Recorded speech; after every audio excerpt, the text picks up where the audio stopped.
Hello students, तो मेरा नाम कुणाल है और आज जो हम चैप्टर स्टार्ट करने वाले हैं उसका नाम है रचनाएं यानी कंपोजिशंस। इसको प्रैक्टिकल ज्योमेट्री भी बोलते हैं।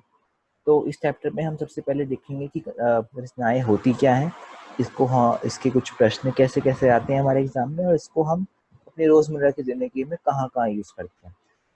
तो चलिए शुरू करते हैं, देख के कि इसका की रचनाएं होती क्या हैं।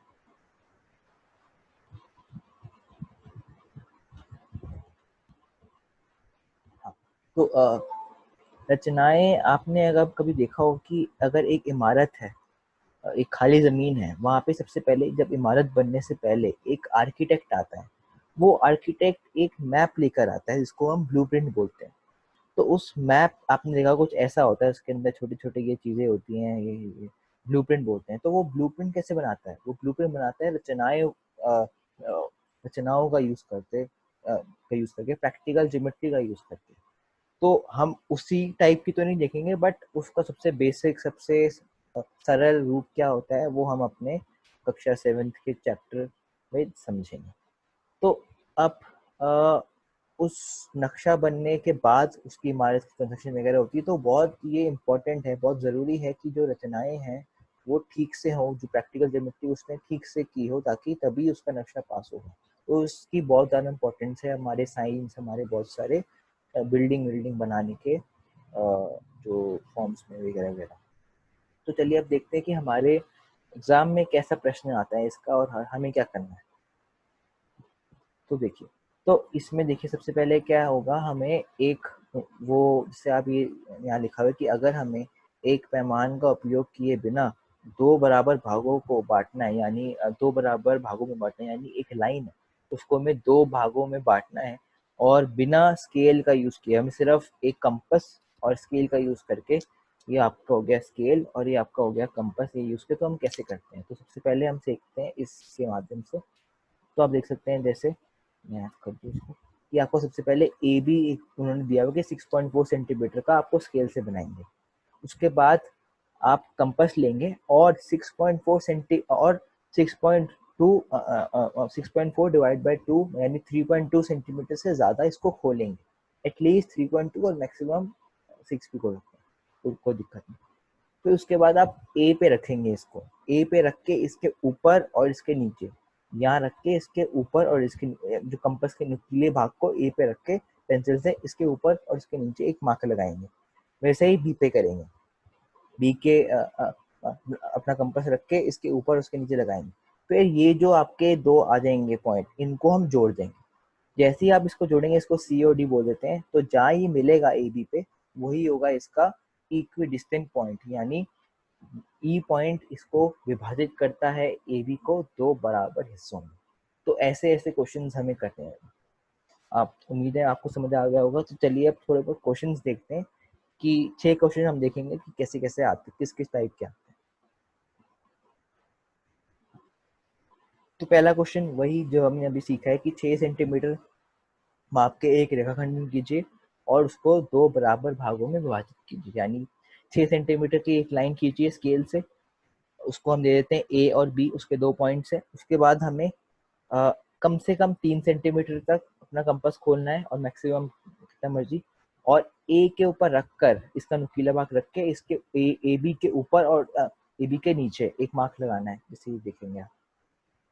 इसको हम सी और डी बोल देंगे। वैसे ही बी के ऊपर कंपास का नुकीला भाग रख के इसके ऊपर और इसके नीचे एक मार्क लगाना है। तो आप जब आपके पास दो मार्क आ जाएंगे ऊपर नीचे, आपको उसको जोड़ देना है स्केल से। फिर जहाँ ये मिलेंगे ए बी को, वो होगा इसका equidistant point A B. अब आपको सिर्फ यही नहीं करना, आपको थोड़े बहुत स्टेप्स लिखने होते हैं, जैसे यहाँ लिखा हुआ है कि पहले सर्वप्रथम ए बी सेंटीमीटर खींचिए, फिर ए बी 6/2 3 सेंटीमीटर से अधिक तीरते लेकर इसका रेखाखंडन के तन्य बिंदु को ए को केंद्र मानकर, ए को सेंटर पर आकर इसकी सहायता से ए बी के दोनों ऊपर नीचे थाप लगाइए। वैसे ही बी से कीजिए, उसके बाद दोनों लाइनों को जोड़ दीजिए, तो आपका हो जाएगा क्वेश्चन खत्म। पर आपको स्टेप्स भी लिखने के, स्टेप्स के मार्क्स होते हैं, स्टेप्स लिखने के मार्क्स। चलिए नेक्स्ट क्वेश्चन देखते हैं। तो अगला क्वेश्चन है, सेमी तृतीय का एक वृत्त जिसका केंद्र 0 है अपने अभ्यास पुस्तिका 3 पर खींचिए। इसमें दो जीवियां पी क्यू और आर एस लीजिए। इन दोनों रेखाखंडन को लंबे से विभाजित कीजिए, ये दोनों लंबे किस बिंदु पर मिलते हैं। यानी वो पूछ रहा है कि एक सर्कल आपको बनाना है 3 सेंटीमीटर का, और उस सर्कल के अंडर आपको कॉर्ड बनानी है, जो कॉर्ड मतलब कोई भी भाग, कोई भी लाइन उस सर्कल के अंदर, उसको आपको नाम देना है पी क्यू और आर एस। और फिर पी क्यू और आर एस जो कि एक लाइन है, उसका हमें विभाजन करना है, जैसे हमने पहले क्वेश्चन में किया था। जहाँ वो दोनों विभाजन मिलेंगे, जो उनकी लाइन मिलेगी, वो कहाँ मिलती है, हम हमसे पूछ रहे हैं। जब हम ये सारा लिख देंगे तो आपका फिगर ऐसी बनेगी। आपने सर्कल बनाया, ए बी और सी डी खींचा, अब ए बी का विभाजन किया जैसे पहले किया, और फिर सी डी का विभाजन किया जैसे पहले किया था। फिर ये दोनों लाइनें जहाँ मिलती हैं वो कहाँ मिलती हैं, इसका आंसर है वो इसके सेंटर पर मिलेंगी, क्योंकि वो दोनों इक्विडिस्टेंट हैं। मतलब सी डी का इक्विडिस्टेंट पॉइंट और ए बी के इक्विडिस्टेंट पॉइंट से जो लाइन खींचती है वो जाके सेंटर में मिलती है। तो हमारा इसका जवाब होगा कि जब हमने ऐसा किया तो हमने देखा कि दोनों जो जो लाइनों के विभाजित करके जो लाइनें बनती हैं वो सीधे सेंटर पर ही मिलती हैं। तो ये क्वेश्चन था, और इसका आंसर था कि जो है वो ओ पॉइंट यानी सेंटर, जो सर्कल का सेंटर है वहीं पे मिलेगा। अब इसके आपको स्टेप्स लिखने हैं, तो आप देख सकते हैं कि कैसे मेरे स्टेप्स लिखे हुए हैं यहाँ पे। लंबे समावेश कीजिए, ये दोनों सर्कल के केंद्र ओ पर मिलते हैं, यानी सेंटर पर ही मिलते हैं। तीसरा प्रश्न देखो। अब तीसरा प्रश्न ये भी काफी सरल है कि 8 सेंटीमीटर माप के एक रेखाखंडन को 4 बराबर भागों में बांटिए। अब आप कहेंगे कि 4 तो बहुत ज्यादा है। बिल्कुल भी नहीं, आपको बहुत आसान है। आपको पहले 8 सेंटीमीटर की एक लाइन खींचनी है, उसको पहले 2 भागों में बांटना है। फिर जो 2 भागों जो हमारे पास आ जाएंगे अलग अलग, उनको और 2 भागों में बांटना है। तो बस आपके 4 भाग बन गए इसके। तो आप जैसे ये देखेंगे कि ए बी है, ए बी को 2 भागों में बांटा, यानी ए सी इक्वल सी बी।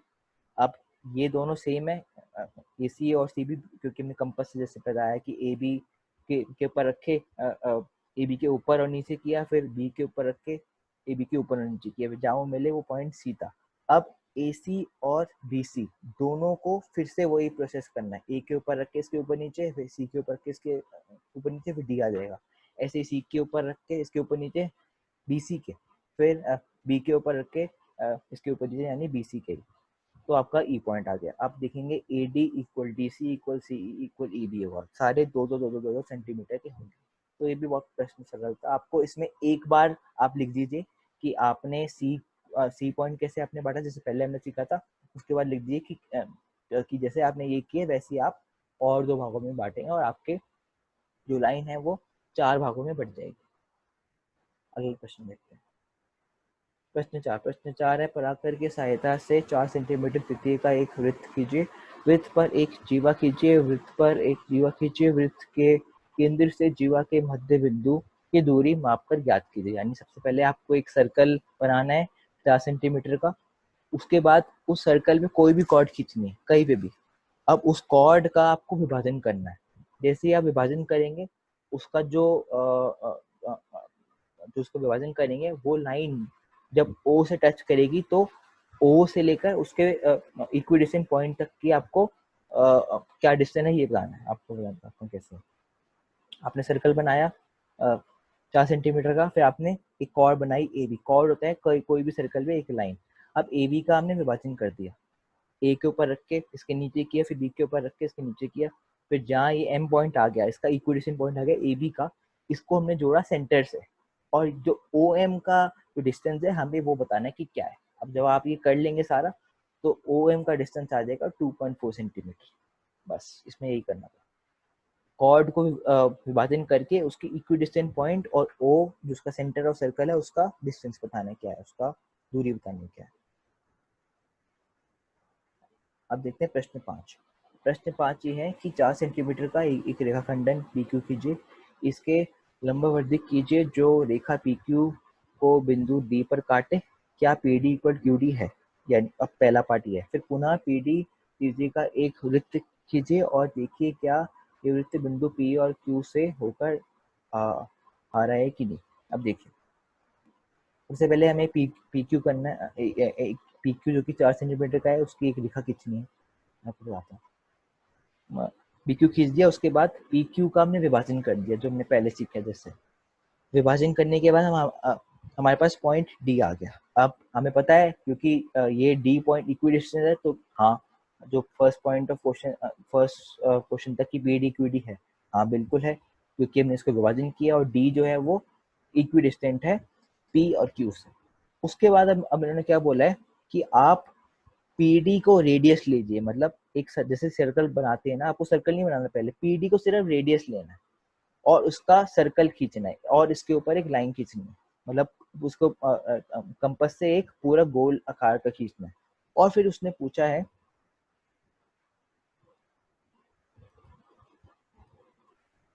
हाँ, और फिर उसने ये पूछा है कि क्या जो ये लाइन है पीडी जो ये फिरते हैं, क्या ये पी और क्यू से होकर जाता है? बिल्कुल होकर जाएगा, क्योंकि डी इसका रेडियस, क्योंकि डी जो है वो पी क्यू का सेंटर है, एंड सेंटर को लेके जब भी हम उसका एक वो एक सर्कल बनाएंगे तो वो उसका रेडियस जैसे एक्ट करके पी और क्यू को हमेशा काटेगा। तो आप जब ये करके देखेंगे, इसके आपको स्टेप्स लिखने हैं कि सर्वप्रथम रेखाखंड पी क्यू 4 सेंटीमीटर का खींचिए, फिर बिंदु पी पे केंद्र मानकर पी क्यू के आधे से अधिक फिरते लेकर पी क्यू के दोनों के ऊपर नीचे छापिए, तो आपका डी पहले इक्वेशन पॉइंट आ गया। फिर आपको कंपास यहाँ रखना है और पी और पी डी का वो लेकर आपको,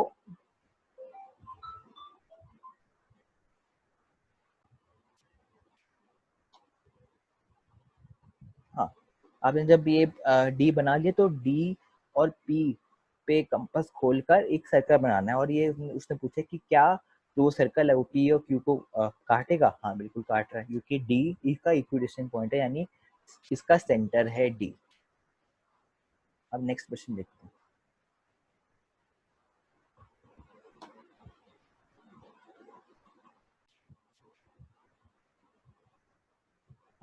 अब नेक्स्ट प्रश्न ये 6 होना चाहिए, यहाँ पे गलती से 1 लिखा हुआ है कि हमें 4 सेंटीमीटर का एक रेखाखंडन ए बी खींचना है और उसका समित अक्ष कीजिए, यानी उसका विभाजन कीजिए। तो हमें पता है ए बी को 6.4 सेंटी, ये तो पहला ही जैसे हमने उदाहरण लिया था वो बिल्कुल सेम है, 6.4 सेंटीमीटर का खींचना है हमें ए बी। उसके बाद हमें ए पे अपना कंपास रखकर इसके ऊपर और इसके नीचे एक मार्क लगाना है, फिर बी पे अपना एक कंपास रखकर इसके ऊपर और नीचे मार्क लगाना है। जहाँ वो मार्क जो आ जाएंगे दो सी और डी, उसको जब जोड़ेंगे तो ई पॉइंट होगा, वो इसका विभाजन करेगा। बिल्कुल सेम क्वेश्चन था वैसे जैसे मैंने पहले सीखा था। तो ये कुछ थोड़े बहुत प्रश्न थे। आपको इसमें बस सबसे पहले यही ध्यान रखना है कि जब आप इसको लिखेंगे तो आपको फिगर बनाने के साथ साथ लिखना भी, तभी आपको पूरे नंबर मिलेंगे। अगर जैसे 6 नंबर का क्वेश्चन है तो चार तो 3 या 4 मार्क्स इसके लिखने के होते हैं, स्टेप्स ऑफ के लिखने होते हैं, सिर्फ आप कुछ भी मार्क मुँह करके नहीं कर सकते, आपको लिखना पड़ेगा, ताकि तभी जो चेक करने वाले आपका जो अध्यापक होंगे उनको लगे कि हाँ आपको ये चीज़ आती है। अभी हमने देख लिया कि बुक से कैसे कैसे क्वेश्चन आते हैं। अब हम इसमें देखेंगे कि इसका प्रैक्टिकल एक्सपीरियंस, यानी इसका साधारण जिंदगी में हम इसको कहाँ कहाँ यूज करते हैं। तो आपको ये दिख रहा होगा छोटा भीम, और ये दिख रहा होगा उसका एक छोटा भीम की जो मूवी थी उसमें विलन। आपको पता है कि जब ये कार्टून बन रहा था तो इसके जो कार्टूनिस्ट या इसके जो एनिमेटर होते हैं, वो इसका जो रॉ फॉर्म, यानी जो मूल्य फॉर्म जो होता है, इसका रॉ फॉर्म होता है, वो रचनाओं की मदद से बनाते हैं। हाँ बिल्कुल सही। जो सारी रचना जो होती हैं, चाहे वो कोई भी साइंस से रिलेटेड, चाहे कोई भी फील्ड हो, चाहे साइंस हो, चाहे आपको प्लैनेट्स का डिस्टेंस देखना है, वैसी वैसी आपको चीज़ें करनी है, मतलब आपको लाइक प्लैनेट्स का डिस्टेंस, जैसे जैसे पृथ्वी और अर्थ की दूरी देखनी है, कैसे कैसे मूवमेंट हो रहा है सन का, कैसे कैसे मूवमेंट हो रहा है आपकी मून का, वो देखना है। उन सभी चीज़ों में रचनाओं यानी प्रैक्टिकल ज्योमेट्री का यूज होता है।